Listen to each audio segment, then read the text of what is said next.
Si les rues de Nicosie sont loin d'être désertes, les chalands ne se pressent pas pour autant dans les commerces. En pleine crise économique, Chypre s'apprête à désigner son nouveau président. L'actuel, le communiste Démétris Christofias, renonce à briguer un second mandat. Le nouveau chef de l'État, s'il veut éviter la faillite du pays, devra signer un plan de sauvetage pour renflouer les banques. Il s'agira aussi de redonner le moral aux Chypriotes. Vous voyez, les magasins ferment sans arrêt, il n'y a pas de travail.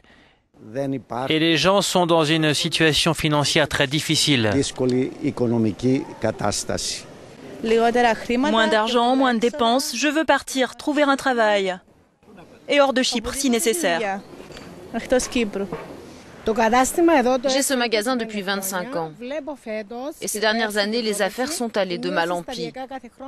Les gens appréhendent de faire les boutiques, même s'ils ont encore de l'argent. Ils craignent les lendemains. 11 candidats sont en lice pour la présidentielle de dimanche. Parmi eux, l'indépendant Stavros Malas, soutenu par le Parti communiste, mais devancé de 15% dans les intentions de vote par Nikos Anastasiades, leader du parti d'opposition.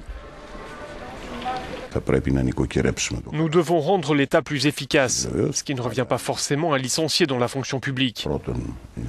Mais nous devons être guidés par le principe du budget équilibré. Et de la même manière que pour les fonctionnaires, nous voulons instaurer un quota. Pour 4 départs en retraite, une nouvelle embauche.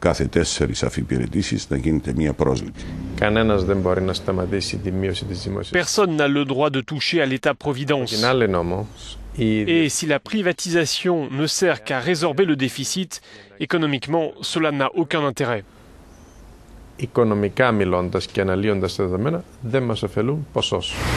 En troisième position dans les sondages, l'ancien Premier ministre Giorgos Lilikas. Il se présente en indépendant et est soutenu par les socialistes.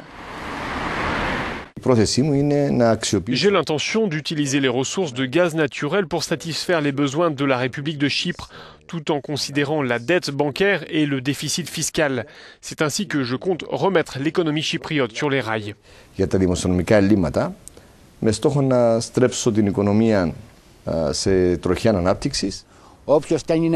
Quel que soit le candidat élu, le nouveau locataire du palais présidentiel de Nicosie devra résoudre des problèmes cruciaux qui seront déterminants pour l'avenir du pays. Από τη Λευκοσία για το Euronews, Σταμάτης Γιαννίσης.